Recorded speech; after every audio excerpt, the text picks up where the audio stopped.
Today, Biden claims he was raised Puerto Rican. Medical organizations asked the DOJ to investigate journalists who report on child gender transitions, and Planned Parenthood debuts its first mobile abortion clinic. Yay! We've got all of that and more coming up, and it all starts right now.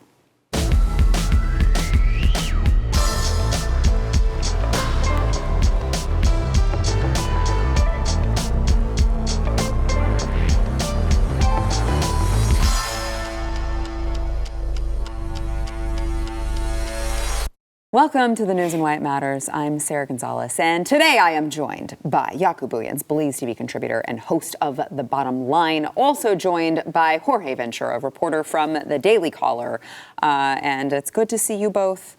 I'm always glad when I get the two of you together because you do so much similar work at the border. And off air, we were just talking about the border, and you guys were like, oh, I was here. Wait, I was in that same place last week. Wait, I was over here. Oh, yeah. I was over here, too. So it's good to have both of you on today. Yesterday, Joe Biden traveled to Puerto Rico to meet with leaders and assess the damage from the hurricane. And while giving a speech, Biden told an audience of Puerto Ricans that, that he was raised in the Puerto Rican community. Wait a second, what? Watch. Boricua. And so I was sort of raised in the Puerto Rican community at home politically. What? And so we came here for a long time.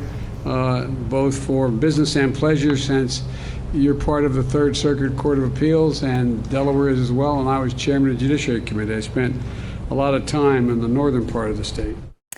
I would just like to, for the record, about 2,000 Puerto Rican people lived in the entire state of Delaware when Biden was launching his career in the 1970s. This was like 0.39% of the population of Delaware at the time.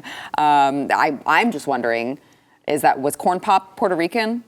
Is this story coming full circle now? We never knew. My bigger concern is how many of the kids that rubbed his hairy legs were Puerto Rican kids and what happened in that situation. No, look, he probably would tell you he knew every Puerto Rican that lived.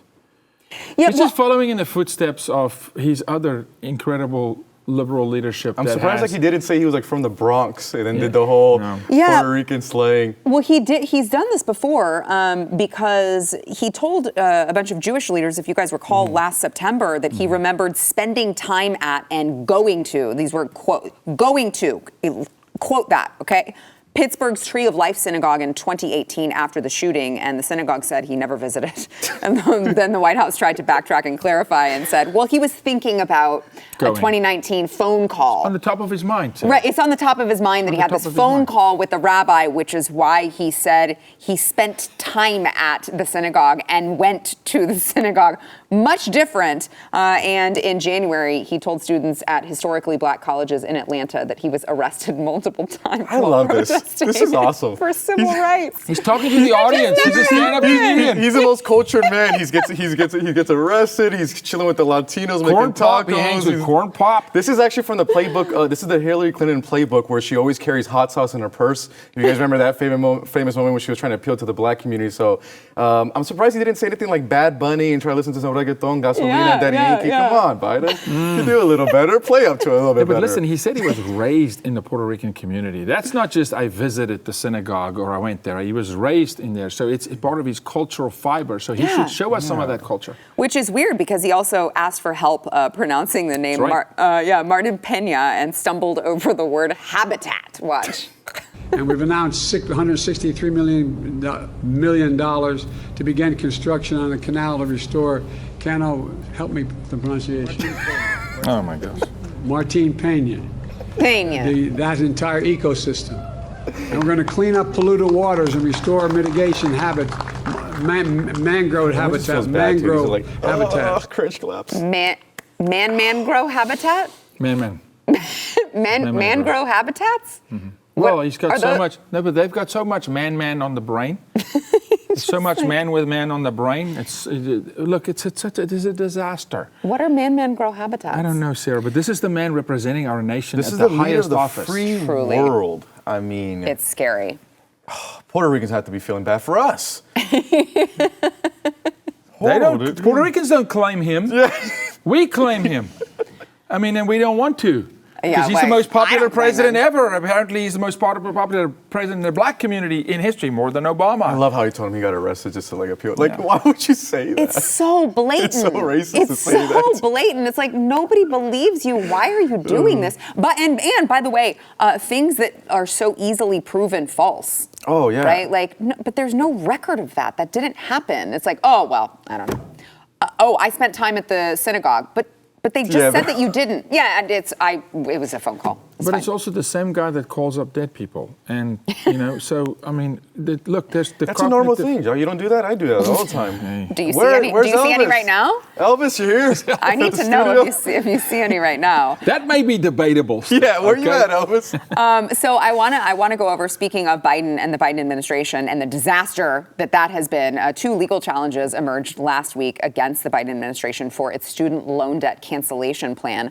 The first lawsuit came September 27th from the Pacific Legal Foundation, which argued that the White House illegally bypassed Congress by invoking a law meant to aid, this is of course, Iraq war veterans and their families. This is the what they are using to try to say, oh, well, we're just gonna eliminate the student debt for everyone, when that actually was not what it was intended for.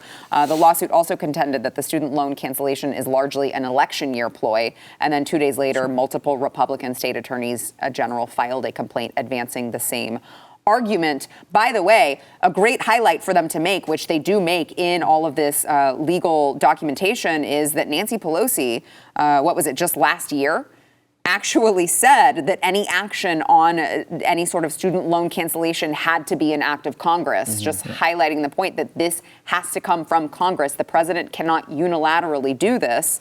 And a separate lawsuit from Arizona Attorney General Mark Brnovich argued that the mass debt forgiveness program is fundamentally unfair, unconstitutional, and unwise. But see, Sarah, it doesn't matter. Honestly, it doesn't, because once that's out in this Gen Z culture that's over-informed but only so surface level, they've already bought the narrative. He's the guy that wants me debt-free, and that's enough. That's enough. That's enough. And they're not going to follow up and follow through on lawsuits, and now he was not constitutional, and he wasn't allowed to do it. And Nancy Pelosi even spoke against it from the floor. They don't care. They're running with, on college campuses, he's our guy. And that's enough for them to get the vote. Yeah, I love that point, because just to kind of add to that, the Republicans, once Obamacare was passed, they obviously jammed it through, it was in the middle of the holidays where no one was paying attention. And then the Republicans continued saying, like, oh, if you elect us, we'll repeal Obamacare, we'll do this, we'll do that. But once Obamacare was already in place, they were able to tell the Americans, like, well, they want to take your health care away. And then the Republicans got too scared to actually do anything, because they were like, well, what are we going to replace it with? And we didn't. Right. And nobody ever did anything. And it was like, no, you replace it with nothing, because it shouldn't have been done in the first place. But nobody in Congress, it seems, no lawmakers have the balls to just say, like, yeah, you actually shouldn't have been given this, and we're just going to take it back entirely. We don't have to replace it with anything. You just shouldn't have it. I think this is where the GOP, too, is weaker. They're weaker on education and healthcare. So I'm glad that this is going to go to the courts, but I think Republicans right now need to get together and say, let's break up big education. At the end of the day, whether you're left or right, it's our American kids and college kids who are going in debt, and because they're going in debt so early, they're not getting married and they're not having kids. So we're also seeing young people not even form families because they can't afford to. If I was going to UCLA and I met this girl that I wanted to marry, we graduate college, both 22 years old, but she's in debt $150K, I'm in debt $150K. We're not going to get a house. We're going to kind of be in debt to the corporation that we're going to be working for. So I think this is an issue where the Republicans also need to attack big education, and let's go after these colleges. Why are they ripping us off everywhere? But Jorge, sorry, Sarah. No, go Just ahead. one thing I have to say. To play the game, you got to be on the field. We're not even on the field, buddy. True. We're speaking from the stands. I just found out recently there's 11 races in the city that we live in that Democrats are running unopposed. There's not even a conservative running against them in November. They're running unopposed. So then I ask myself, are we even on the field? We're not. We're talking from the rafters. We're talking big game as Republicans. shut up and get in the fight and actually do what you said. But you got to get in the game. We No, can't that's what's a good point what Sarah made is a lot of Republicans will do is they'll say, well, they're going to try to take away your health care. It makes a sexy headline, but then policy-wise, they will never do anything. They won't do it. They won't. And they kind of use abortion some of that as the same way as they'll try to act like they fight for it, but when it comes to legislation, never do anything. I think one of the bigger examples is we're seeing that with social media. A lot of Republicans like to say, oh, we fight for free speech, yet they're getting paid by Google. Yeah, well, and I mean, you saw them constantly talk about, doing something about big tech when Republicans actually held power and Donald Trump was president and nobody ever did anything. Nothing. Now, I would be very, cautious of any sort of government regulation on big tech and make sure that is, gone through with a fine-tooth comb because that gets a little bit of a slippery slope. But you can't complain about it when you're in power and then not do anything and expect people to continue to take you seriously, for sure. All right, I want to go to one more thing with the Biden administration before we go to break, which is, this is just anytime we can play a Karine Jean-Pierre shot. That's video clip for those of you not in the industry. We have to, because we would be doing you a disservice if we didn't constantly highlight what a total disaster affirmative action is. And Karine Jean-Pierre, as we know, is the greatest example of affirmative action and how it can go horribly wrong. So earlier today, she was asked by Peter Doocy if Joe Biden is responsible for gas prices going up, because, we have this conversation constantly at this table. They want to take credit whenever the gas prices go down. So whenever they go up, is it Joe Biden's fault or is it Putin's? Like, it just has to be one person who's responsible for both. You don't get to pick and choose. And, she said, well, Peter, that's actually a lot more nuanced than that. Watch. You've said the president was responsible for gas prices coming down. Is the president responsible for gas prices going up? So it's a lot more nuance than that, right? Peter, you know this. There have been global challenges that we have dealt with. When I say all, meaning other countries as well, have dealt with since the pandemic. There's been pandemic and there's been Putin's war. And Putin's war has increase gas prices at the pump. We have seen that over the past several months. And what the president was able to do, he took some historic steps when you think about the Strategic Petroleum Reserve and making sure that we were able to do everything that we can to bring that cost down. So here's the thing. Historic, yes. That doesn't mean that it was a good idea. Correct. It's like historic in the sense that, no one's been so dumb to do that before. You're literally taking your emergency supply and draining your resources in your emergency supply while not allowing us to take advantage of the oil that's already here. Yeah, that's historic, but not for the reason that you think. Everything this president has done is historic.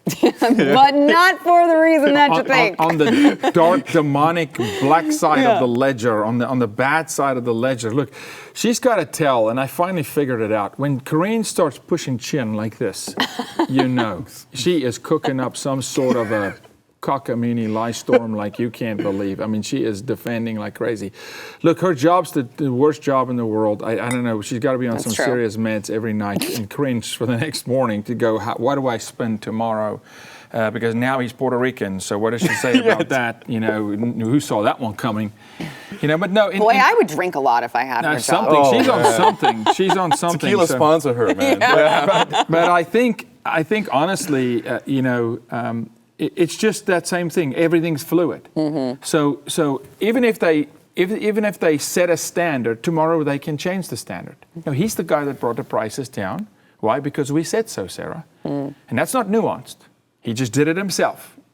Old Joe by himself brought the prices down. And then tomorrow it goes up. Well, that's very nuanced, guys. Well, that's Putin. And it's also funny, the way she even answers Peter, oh, Peter, you know this. Don't ask tough questions. First, it was the Putin's price hike. That was a term from the media to her, and now it's just Putin's war. She is so out of touch. Watching her, you actually appreciate Jen Psaki, and I can't believe I'm saying that, but she could, at least Psaki could BS her way out of this one. But I also feel bad for her because she has to deal with Biden. I know, like yesterday, they asked her about, hey, he was asking about Jackie. She's been dead for several months, and she's like, well, I mean, just what a job that woman has. She was on top of mind. She was just on top of mind. That's it. Yeah. But Tequila, please send her some free bottles, courtesy of me. I'll send it to her if I have to. But what a job. She could just get some from Nancy. It's funny. Stu Bergier here at the Blaze said that he has a theory that Jen Psaki was like, what can I do to make myself look better? Because I'm really bad. And she's like, I know, I'll hire the worst person ever to make me look good. Because to her credit, that just as you said, because I think that's what everyone is saying is like, boy, we thought poor man's Peppermint Patty was the bottom of the barrel, but as we are finding out, absolutely not. She looks great now. Can you bring her back? So his theory is that like this was intentional. But you know what's Jen worse? Psaki just to make herself look good. What? When the president is even lower than his press secretary. Oh, yeah. On the cognitive scale. Yeah. I think probably Kamala. Dude, prayers for the as comms well. team. I mean, Yeah. could you imagine just sitting there and Biden goes, I'm Puerto Rican. You're like, oh, not again. What are we going to say now? Yeah, it's got to be. Well, and the where's Jackie thing. They're like, the where's Jackie's a best. All right, we got to take a break.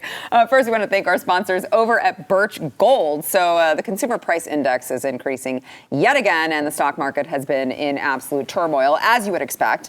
And what is Joe Biden doing to quell the surge of inflation that's destroying American families? Oh, that's right, just spending more money and adding to your burden. And by the way, your children's burden. Do not bury your head in the sand while your savings get decimated. You got to do something about it before it's too late. You can text the word Y to 989898. Birch Gold is going to send you a free information kit on protecting your savings with gold in a tax-sheltered account. They have almost 20 years experience converting these IRAs and 401ks into precious metals IRAs. Do not sleep on this, you guys, because it is going to continue to get worse. Don't lose that money if you don't have to. You can text the word Y to 989898. That is a free, no obligation info kit. There's no reason not to do it. It is the word Y to 989898.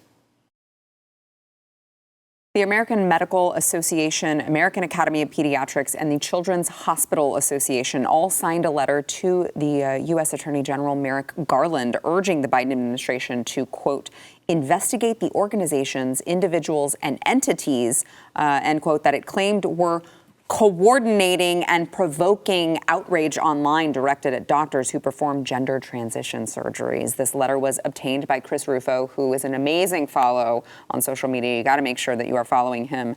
The letter says, these coordinated attacks threaten federally protected rights to health care for patients and their families. The attacks are rooted in an intentional campaign of disinformation where a few high-profile users on social media share false and misleading information targeting individual physicians and hospitals, resulting in a rapid escalation of threats, harassment, and a disruption of care across multiple jurisdictions. Our organizations have called on technology companies to do more to prevent this practice on digital platforms, and we now urge your office to take swift action to investigate and prosecute all organizations, individuals, and entities responsible. They also said that medical personnel have faced increased threats via social media and that there was an elevated and justifiable fear among families, patients, and staff.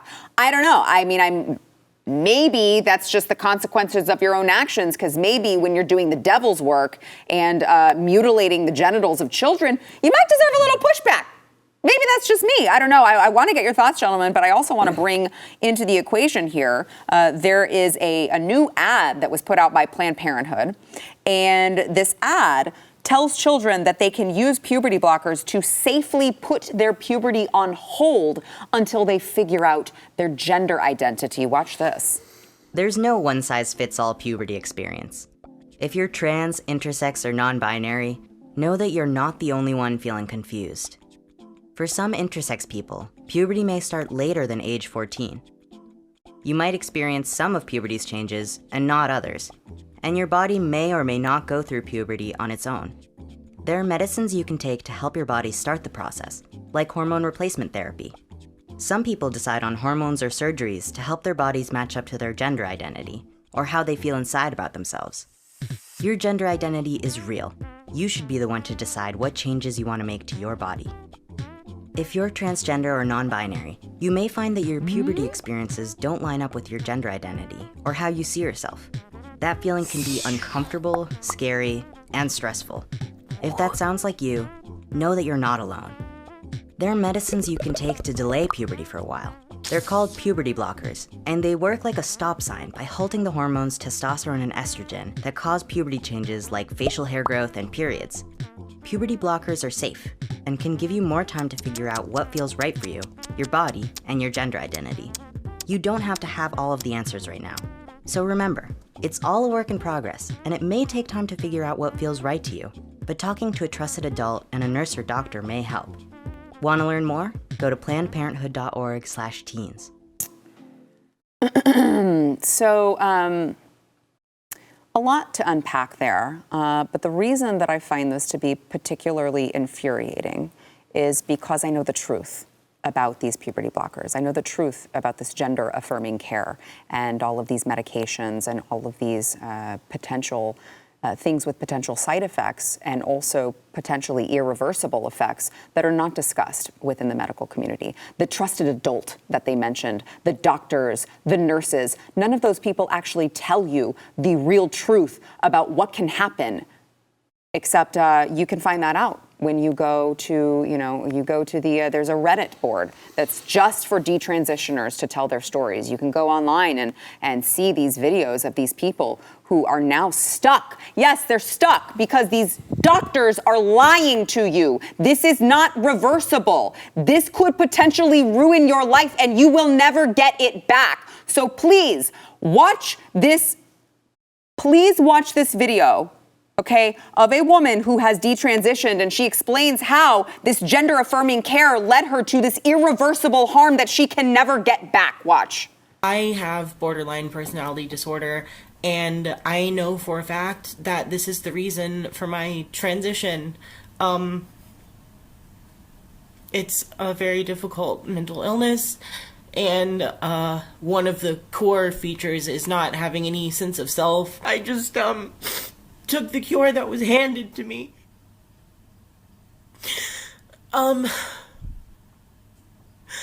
I was told that I was being given a cure, and I wouldn't want to kill myself anymore.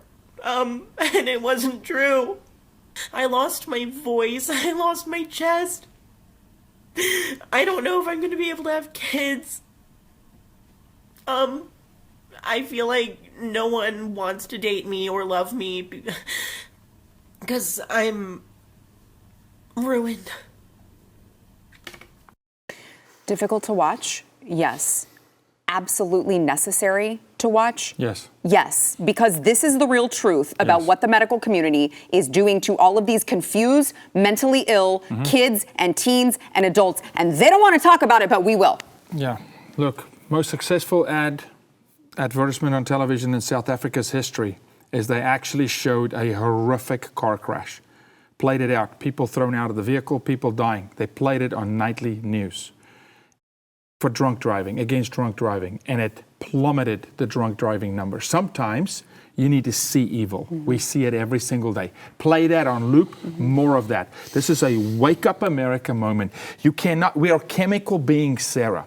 Sex is intrinsic, it's inside you. When you mess with the chemistry, brain chemistry changes. It's not reversible. The body has to go through a natural cycle as God intended, person to person. Listen to their video. They say, if you don't feel that your body matches up with how you feel inside, then change your body, change your chemistry, change your sex, cut off your breast, cut off your genitals. All based on what? Feeling. Feeling. Love is a feeling now. If you don't make me feel good, you don't love me. But what does feelings do? Feelings change, Jorge. So next week your feelings are different, but now your breasts are gone. Oh, oops, sorry. Sorry, but you felt that way, and you made an eternal life decision based on a feeling. That's insanity. In fact, the feeling you had of being less than, that you've got to change your body, you needed mental help for. And the puberty blocker is what we call a compounded effect. It actually worsens the condition. Because now you throw a girl's chemistry in our body in a tailspin. Same with a guy, and now the thyroid's not working the way it should, your insulin levels, all your hormones, and so it is by design to create a dysfunctional society. They know, these doctors know very well what's going to happen when they take a child who's already confused and have weird feelings, and now you throw in this super cocktail called puberty blocker on top of it. They know what's going to happen. Yeah.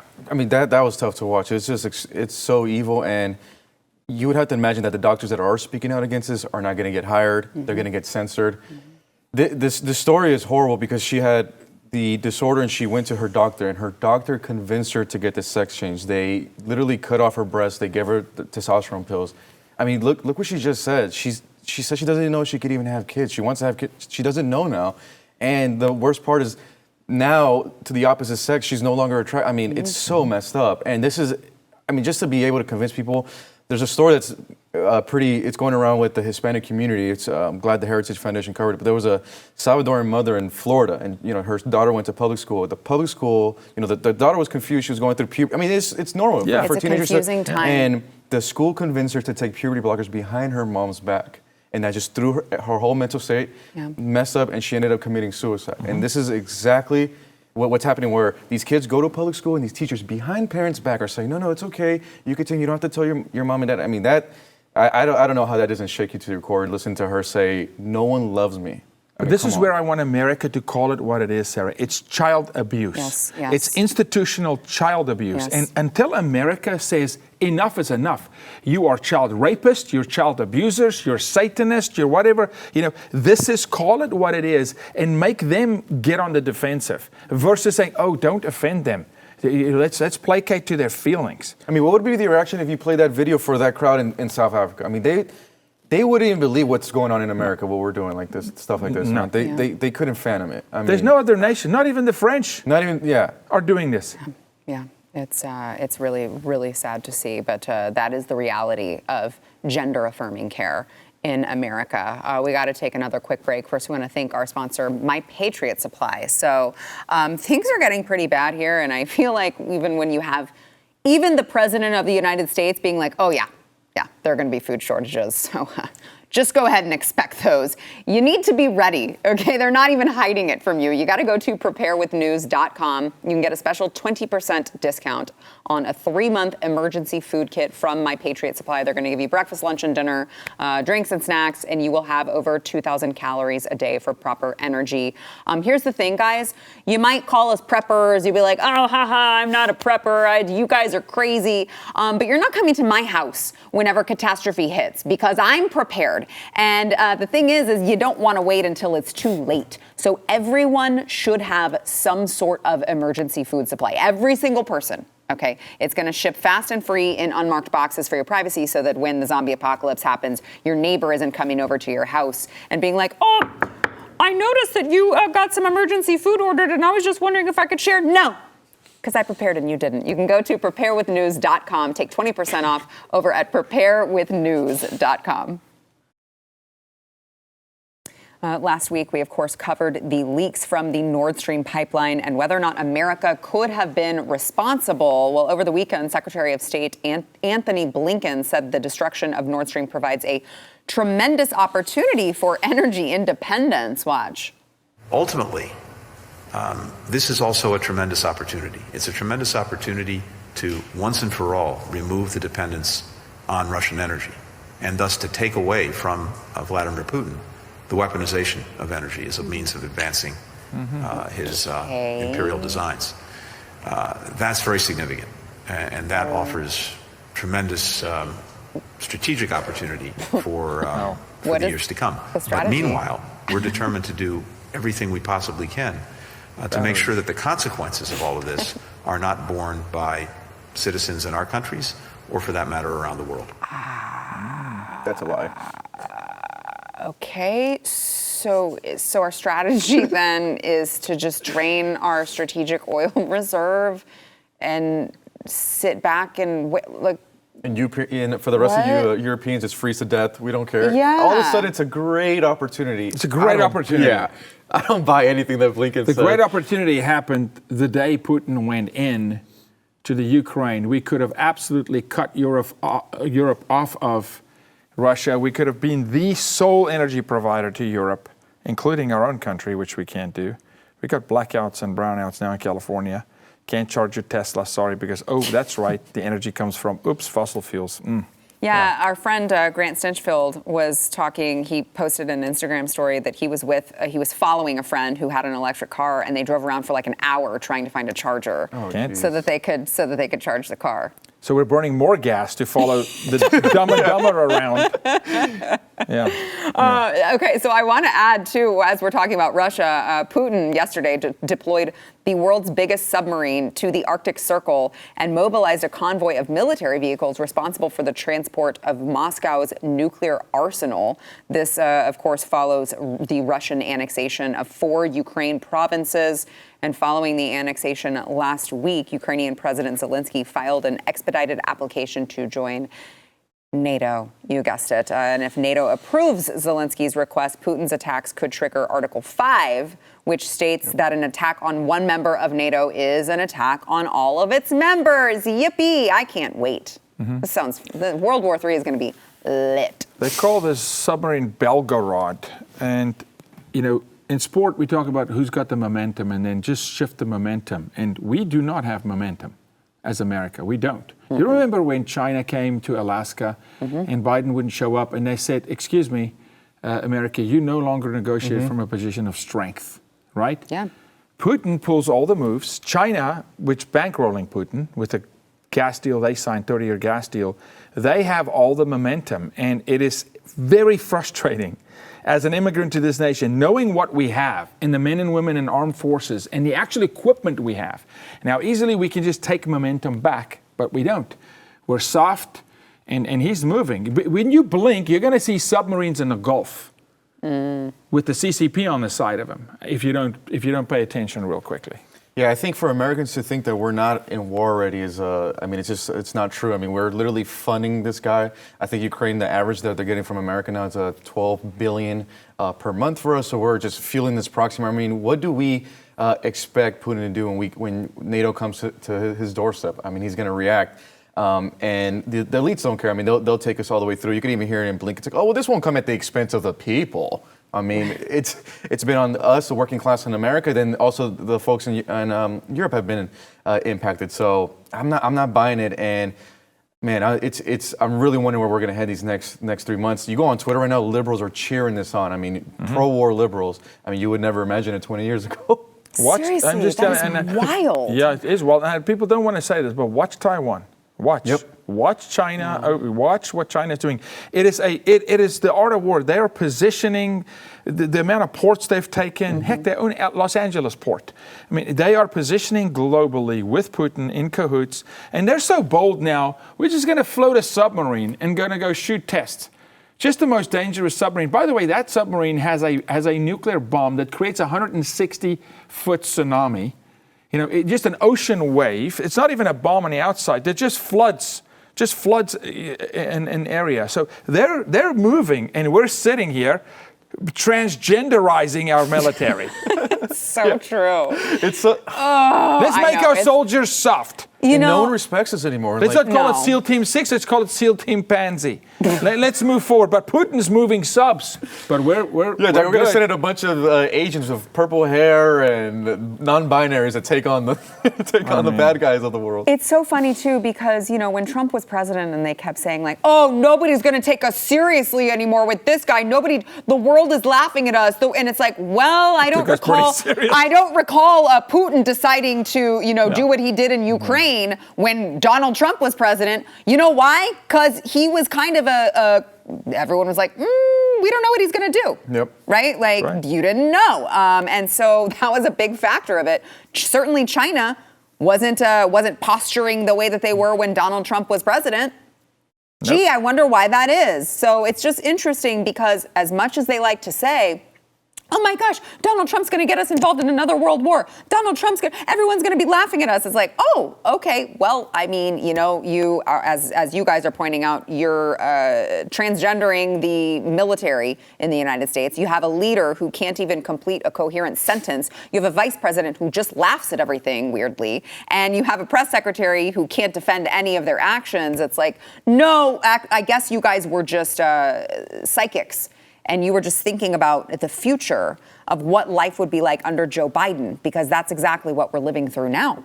All right, we got to take another quick break. We'll be right back.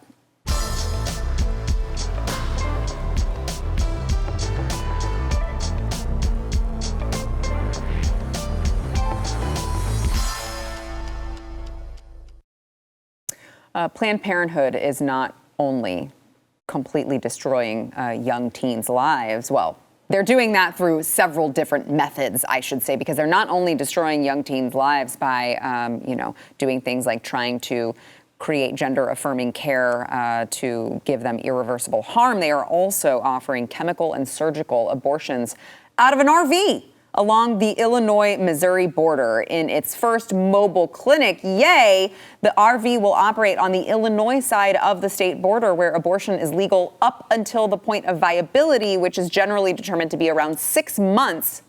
Missouri only allows abortions in medical emergencies, and they will have in their RV, in their abortion RV, a small waiting area, restroom, laboratory, and 2 exam rooms. What could possibly go wrong? Yeah, now Planned Parenthood has graduated to what we can call hell on wheels. They are no hell on wheels. Now they're going to kill mobile killing unit. And if something goes wrong, you will be stuck in a mobile RV. Yep. With whatever supplies they have in that mobile RV. Good and luck. that is what you will have. Yeah, so. no, it's It just just good sounds luck. nasty, And how right? sanitary is that? Exactly. Understanding that the toilet, the black water, you're just going to go create an abortion on a mobile toilet that's floating around. No, nothing bad here. All kosher over here. And I'm from California, so we're turning into the abortion sanctuary state, transgender state. Newsom, I actually wouldn't even be surprised if Gavin Newsom starts deploying some of these from the state of California. I mean, it's getting pretty ridiculous. But when I first read this headline, it sounded something out of the Babylon Bee, but nope. It's real, it's true, and we'll see how many of these deploy. But it's pretty sad, man, because it's going to be, young women with no resources. Feeling like this is the only option. There has to be a better way for them. Yeah, it's interesting because a few days ago I read that Planned Parenthood was very mad, very upset with this new Marilyn Monroe movie. They said that it portrays 2 of Marilyn Monroe's abortions in a negative light. And so the movie has a scene where she's speaking with her unborn baby, and she says, the baby says, "You won't hurt me this time, will you? Not what you did last time." And Monroe responds, "I didn't mean to." And the baby says, "Yes, you meant to. It was your decision." And so apparently in the movie, it is she's sort of coerced into getting these abortions and later regrets it. I wonder why Planned Parenthood is mad about this particular, movie. I wonder why they're mad. Perhaps it's because if young women learn the actual truth about the regret and the trauma that they deal with after they have killed their own baby, that haunts them for a very, very long time, perhaps Planned Parenthood's bottom line will be affected. And Planned Parenthood doesn't want their bottom line to be affected. So they are very mad that this movie about Marilyn Monroe actually tells the truth, the untold truth that they don't want you to think. They want you to think that, no, celebrate your abortion. Shout your abortion. You can have 20 of them. You can have 1 million of them. You know what makes you really empowered as a woman is to kill your own child. Yeah, it turns out that that's not true. It turns out that that's not true. And how dare this movie come out and actually give the truth of what actually happens to women once they go through that experience. It's not that happy. It isn't. And I hope that this younger generation, I want to believe that this younger generation is actually going to reverse the tide and the pendulum is going to swing back. And they're not going to be fooled into thinking that this is something that they should be happy about and celebrate and can live with for the rest of their lives, because oftentimes it doesn't happen that way. Yeah, and again here, Blonde, the movie, what it's doing is it's showing you that emotions run through a cycle, right? And a day's going to come where remorse is going to set in. And you're going to think, but they don't want you to believe that. They want you to believe that your feelings, just like earlier with the gender affirming care nonsense or the puberty blockers, that however you feel now is your reality. And they tell you it'll be like that forever, but it's a lie, because it's going to change 15 seconds from now. You're going to feel different. But once you've done something substantial, like not just eaten a bucket of ice cream, but cut your breasts off or killed your own offspring, that you don't get a do-over. Yeah. There's no do-over. You're now going to deal with that indefinitely. And we know so many women in the anti-trafficking movement where we are that have had and coerced abortions. The trauma is almost indefinite. Even if they've had other children, right? That child does call at them from the dead, like the movie depicts. I mean, those voices haunt them. So, I'm sure there's many viewers that can write in about this, but it's sick. Yeah, it's funny, Jorge, because the Planned Parenthood spokesperson who spoke out against this movie was trying to make the point that they were using medically inaccurate descriptions of, pregnancy and fetuses, and, everything about pregnancy should be authentically and portrayed accurately in the media. And it's like, oh, like you guys have been doing that with all of your rhetoric? Really? Right. Like you guys have tried to, you haven't tried to obfuscate the fact that this is a baby that's in the womb, that you guys haven't. Oh, okay, now all of a sudden we want everything to be portrayed authentically and accurately. Yeah, they wanted to show her killing her baby, then being like, hey, I'm a girl boss and I could be a slave to the corporations now. They don't want to talk about the trauma. And, I have a childhood friend, she got an abortion around 15, 16, and it's real. Like people regret that, and it's a huge impact to their mental health. Years later, hip-hop artist Nicki Minaj, for people who don't know, she actually has a song where she talks about regretting her abortion and her having to, almost talking to her child through her dreams, and I think people should check it out, but it's real trauma. I'm actually, huge credit to the movie for actually showing it. Can you believe that in 2022, they actually did this, which is pretty remarkable. So I'm glad they did it. People need to see the reality. We need to have these tough conversations. Especially when it's supposed to be a biopic, right? So it's like, well, if she really did do that and she really did regret it, we should probably tell her story accurately. If you want to be accurate, Planned Parenthood, because you guys seem to be concerned with accuracy, except when it might hurt your bottom line there. Oh, wait, I forgot. Planned Parenthood just does the women's checkups. That's right. It's just women's healthcare, routine women's healthcare. It's routine amazing. checkups. It's women's rights now. The conversation is killing your baby, then go work for Amazon in a factory for the rest of your life, and that's true happiness. So it doesn't empower women at all. So it's the complete opposite. So great credit to the movie. Everything they're doing is actually designed to break the women, because that's how you break this nation. Yeah. They're the ones attacking women every single day. It's the greatest lie and deceit maybe of our history as a nation. Yeah. All right. We got to take a break. We'll be back.